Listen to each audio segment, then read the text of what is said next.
Welcome back to another Performance Matters podcast series. We're honored to have Siv join us again for part 2, where he takes us deeper into the implementation, the adoption of his team, and the digital coach that he designed for his remarkable work in manufacturing as he brought the 5 moments need and workflow learning to his learners.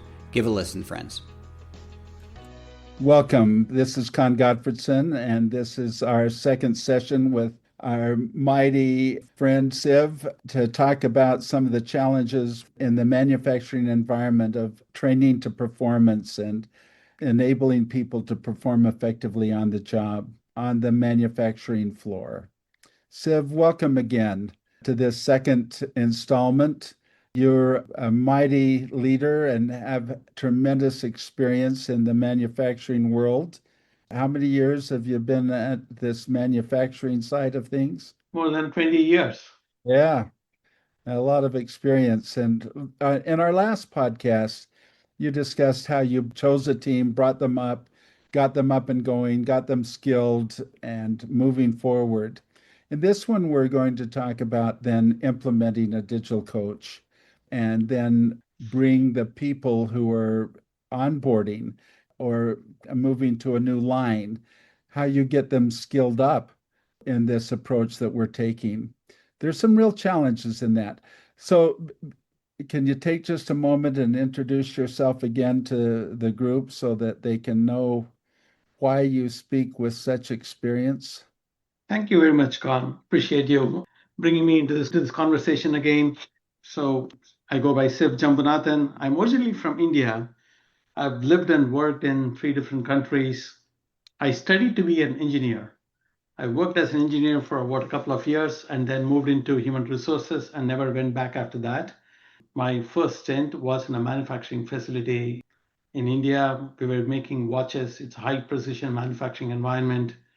Worked in multiple shifts, so been in the shop floor, cut my teeth as a HR manager in a shop floor. So that's my background. And then I've grown into this role of leading learning and development for large supply chain and manufacturing organizations. And I've led leadership development for large organizations that have significant manufacturing footprint.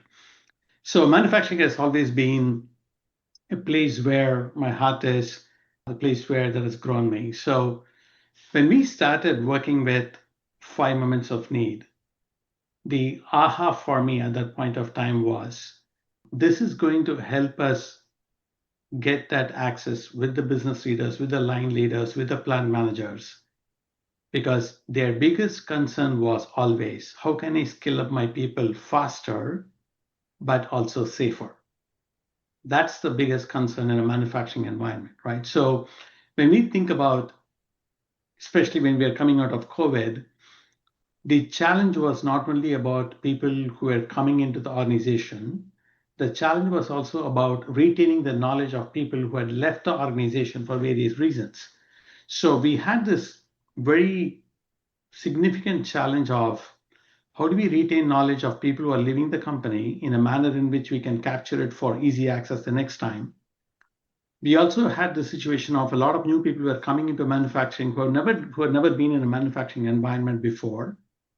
And the good thing that was happening was we had methodologies that were coming in, like the 5 moments of need, and also technologies to support manufacturing, learning, and development. So all of these things came together, and we were able to create solutions for our manufacturing sites that helped not only the L&D leaders and the plant managers, but more importantly, our production employees. Because as one of my plant leaders would always say, can I have my employees go back feeling that they won today?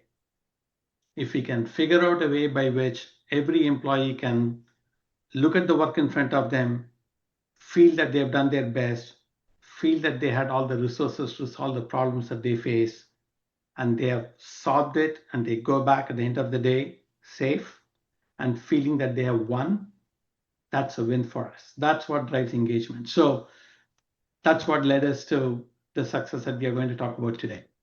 Oh, that's wonderful. You mentioned safety, certainly we understand, and the performer feeling good about what they've done and being engaged in all of that is certainly important, especially from a retention perspective.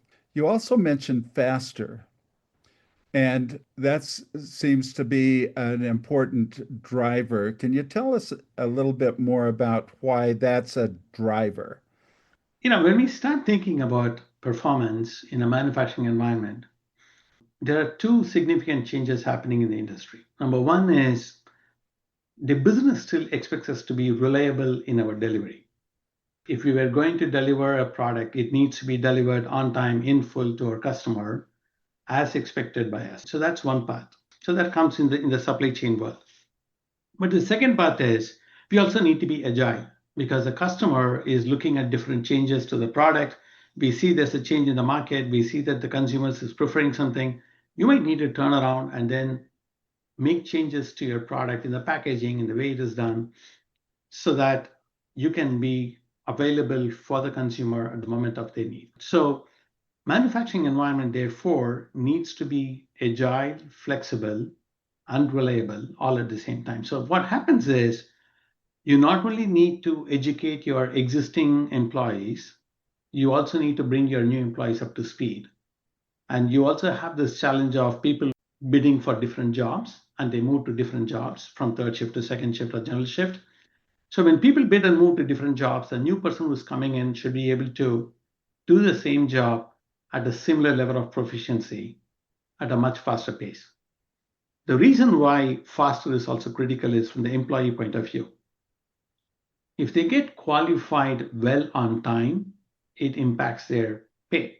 So therefore, both from a financial incentive for the learner, as well as from a feeling of success for the learner, there is both an emotional component and a financial component for the learner, so for the employee. So that's why getting them skilled up faster, for them to feel like they're making progress, is absolutely critical.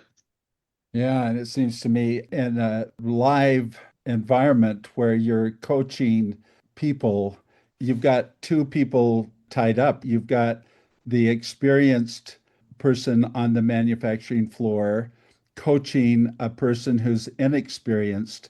And the longer it takes for that inexperienced person to become experienced, the more costly it is to the organization, right? Exactly. So you want to get them up and proficient, in this case, proficient, the ability to stand on their own as quickly as possible so that you don't have that double dipping cost of time. And secondly, then you want their productivity to be as high as possible on that line, right? Yeah, And they're not only incented to do that, but the business needs that in order to have the efficiencies that it needs to have. absolutely. The faster a person becomes competent to perform the task, the better it is for the team to feel confident about their solutions that they're delivering, right? So every team does their daily direction setting, has their plans for the day.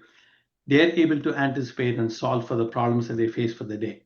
So the more reliable the team is, what we call as competent and confident, they are not only competent to do the task, but they also feel confident to do the task. Yeah. So the faster we get there, the better it is for the team, the more stronger the team gets built. Yeah. And of course, error rates are significant, right? But not all errors are not equal. So there are errors that take a line down, and that can be costly, recovering from that. There are errors that a manufacturing company I read in the news the other day had to recall a lot of its product because they had labeled things as sugar free and yet they weren't sugar free, Yeah, and the danger of health and other kinds of things. So you want to be able to deal with error, but deal with it according to the impact of those errors. and the risk mitigation. And that's where we think of the coaching approach that we need to take and the time it takes, and comes back to defining the workflow of the learner. Yeah. So that's where I think your team and you helped us quite a bit, where you helped us rethink this approach. But the way we used to do in L&D was when a new employee comes in, we start with, okay, there are these 10, 12 modules that they need to learn. There are some could be e-learning, some are in the classroom, and we would teach them everything. And then they would spend a week or maybe 2 weeks in the classroom or supervised. But we still were not confident when they got onto the shop floor, can they do the job? So that was the problem that we were always faced with. I've been in manufacturing, learning, and development for a long time, and this has always been a problem for us. But I think with this approach that we took was that we said, okay, let's start with thinking about what is the workflow here for the learner. How are they going to come in? Like, for example, when they walk into the shop floor, the first thing is you wear a PPE. You don your PPE, you wash your hands. You ensure that there is soap water on the sole of your boot. So that's basic. You start with that. People don't do that every day back home, right? So it's not something nobody's wearing a PPE, right? This is new behavior for them. So that's where the workflow starts. We have to start thinking about your first job is workflow, is your donning PPE in the workflow. Then when you walk to your workstation, you're going to be walking within the two lines. That's what you need to be thinking about, right? So we start putting it in the flow of work that the individual is going to go through. Then we say, okay, you're going to start up, you're going to shut down, you're going to change over, you're going to do the activity for the day. So we lay the workflow. And that's where I think doing this rapid workflow analysis and then defining it to the task, then coming down and saying, what is the critical impact? What are the tasks that are very critical? And what are the tasks that can be learned while doing the job? Made us really successful in rethinking the way how we are able to bring down the error rates, how we are able to improve the coaching for the individual, how are we able to build competence and confidence in the individual to do the job that they have to do. You mentioned the need to increase confidence. Confidence isn't increased by keeping people out of the workflow and training them for 3 weeks or 2 weeks, however long it takes. We know from research that the sooner you can get people actually performing successfully, and if they make a mistake, recovering quickly, the more you can do that, the higher the self-efficacy or confidence becomes. And that confidence then fuels high performance and engagement. And so the great thing that we saw you do with the team is they took the methodology that we've developed, conducted rapid workflow analysis for their different areas of responsibility.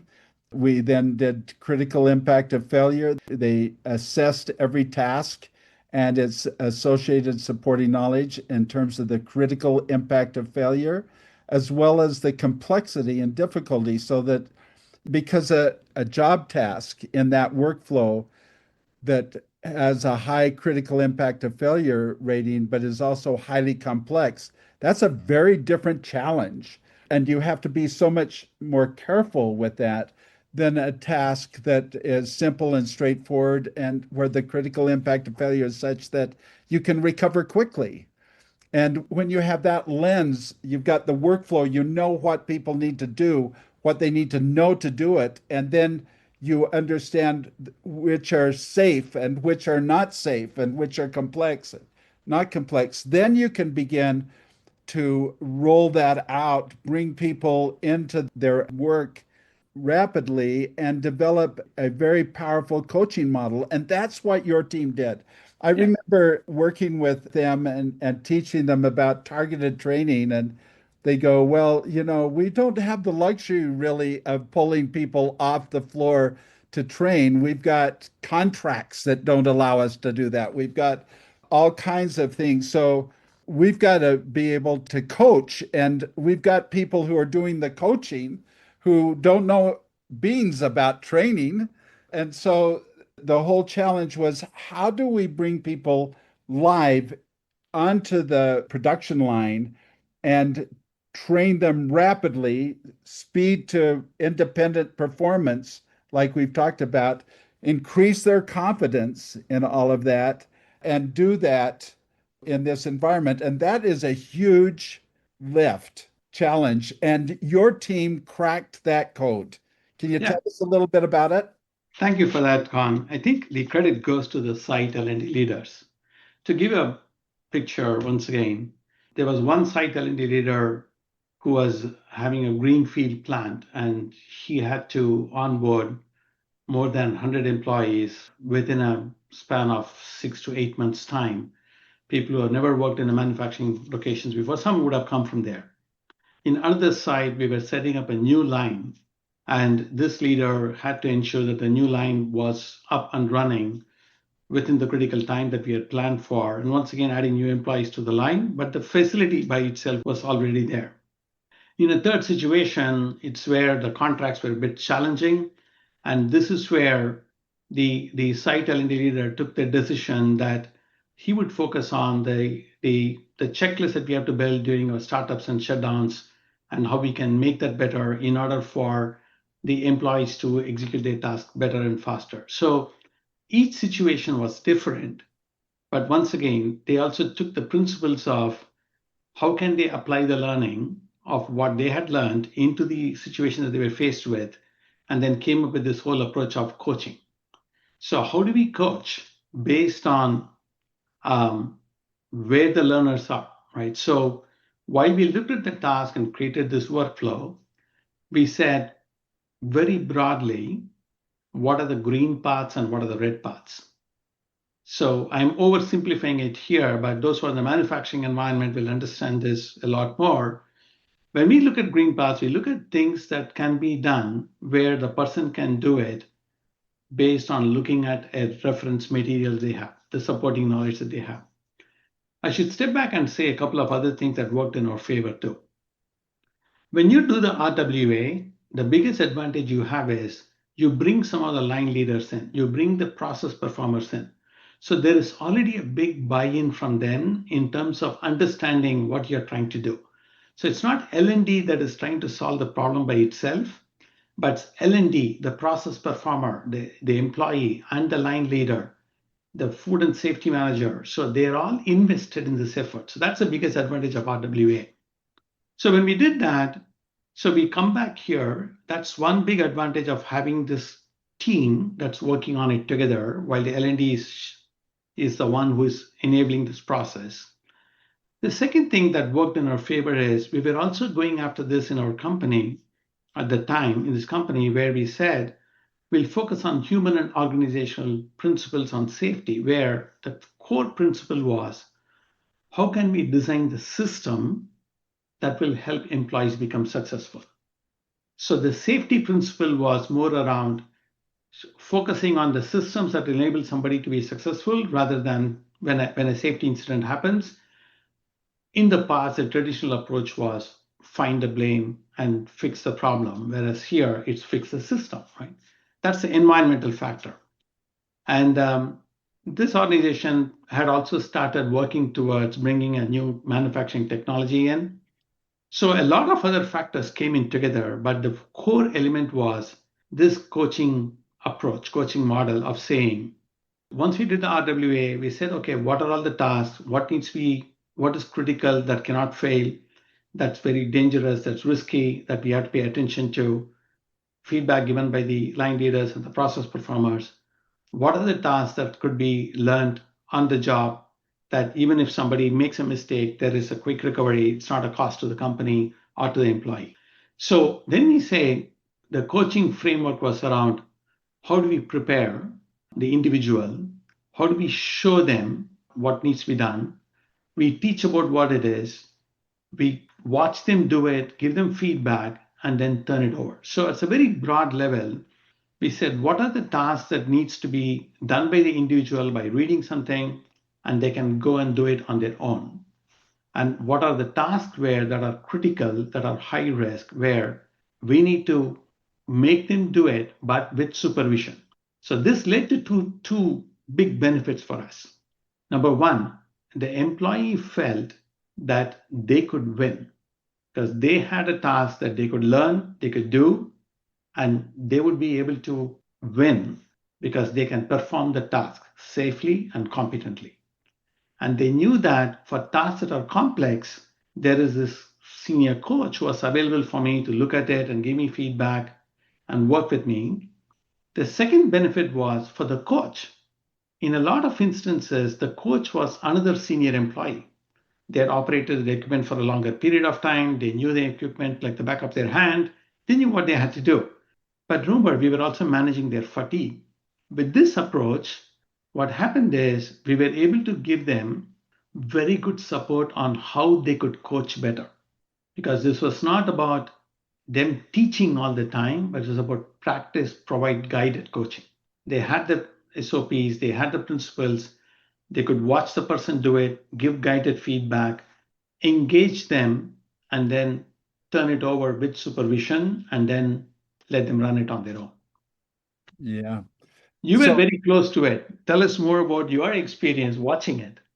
well, at the heart of this was you're developing a digital coach and making that available to them that had the steps of all of the tasks, the detailed steps, everything that was there, and making that available on iPads so that they could get to it.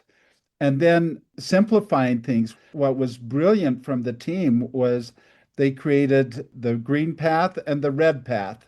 The red path were those, like you said, those critical impact of failure skills that were high and more complex. And the coaches knew that they needed to take care and work through a path of quickly preparing them by getting them to the right place in the digital coach, then modeling or showing how to do it, then letting them go to the digital coach and read about things that they might need to understand in terms of the supporting knowledge. But then after showing them how, getting them doing that, but giving them high levels of oversight and feedback until they were confident that they could turn them loose on that line, but still watching and being careful. That's the red line. The green path was get them to the place in the digital coach, show them the steps, and then step back and let them do it. And if they make a mistake, let them figure that out using the help of the digital coach, giving them some pointers and other things, but really not over coaching on that one. And so it took the pressure off because there were only two or three in the given process area that were red and the others were green. And so we were able to really see that focus. And that was what was brilliant to me, this real-time coaching capability. Thank you, Con. We couldn't have done it without your partnership, and full credit to the site L&D teams that went after. I They, learned a lot from them because when we did this whole effort, they would come back and say, this is hard work. But once the line leaders got engaged and they built their RWA and the CIFs, and then, of course, we had this digital coach that we could build. There was a very interesting instance where, and this became a success story for us too. An employee who had worked in the equipment, who had moved on to a different equipment, had to come back to this particular unit ops because we had to fill in for an absence. This person knew the work, but they didn't know the specific for a particular operation. So they came back, they opened the digital coach, quickly scanned through, immediately could apply because they could recall what was required to be done at that point of time. That became a success story for us because in 20 minutes time, this person was able to do the job at a competent level as they were supposed to do. So I think that's a success story that we can talk about. And once again, we also built that led us to certifying many of our L&D folks to the certification. And then it became I call it as a flywheel. It started slow, but then once it caught momentum, there was no stopping it. There is no stopping it now. yeah, what was wonderful about the team, you had prepared them so. They had read, studied, they'd been to the summit, they had drunk deep the waters of the methodology, and then we trained them and they developed the digital coach. And in developing that, the steps and doing all of that, they were learning. And then, as we talked about now, how do you implement it? I remember sharing with them a very detailed coaching model, and they looked at it and they go, "Oh, that's really nice, Con, but that's not going to work in our environment." And I said, "So what do you propose?" And they go, "We just need two. We need a green path and a red path." I had like four paths. Said that's not going to work with our coaches, but we can have a green path and a red path and simplified move forward. And it sure worked. It was just so powerful. It was a joy watching the team. Thank you for that. So, as we bring an end to this discussion, Siv, anything that you want to say in terms of counsel to folks who are working to accelerate, get greater speed to competency, increase safety, increase self-efficacy? Any counsel or advice? I think we have learned more from our lessons, things that we tried. So I would rather share from things that we didn't do right initially. We were very ambitious when we started. I think set very clear goals is what I would start with. I think for me, the biggest advantage was I had the site L&D leaders who were passionate in this space and they were willing to lean in and learn from it. So number one, I would say is the team that we invest in terms of building this whole approach. The second is go after the problem that business is focused on. A lot of times we try to see what we can solve for, but in a lot of instances, if you focus on what the business needs, we will get the resources that we want. So in our case, we were looking at how can we bring people up to speed pretty quickly in a greenfield plant? How can we implement a new line that was getting implemented? How can we solve for the errors in the third shift that happened? So solve for the business problem. I think that's the second one that I would say. And in the RWA, having the employees who are actually doing the task makes a big difference because they are able to highlight what works and what doesn't work. What is, as one of my safety leaders always tells me, there's a difference between work as imagined and there is a work as done. The gap is always there. So the RWA helps us figure out what is work as done, and therefore we can make it better. So those are the three things I would think of straight away.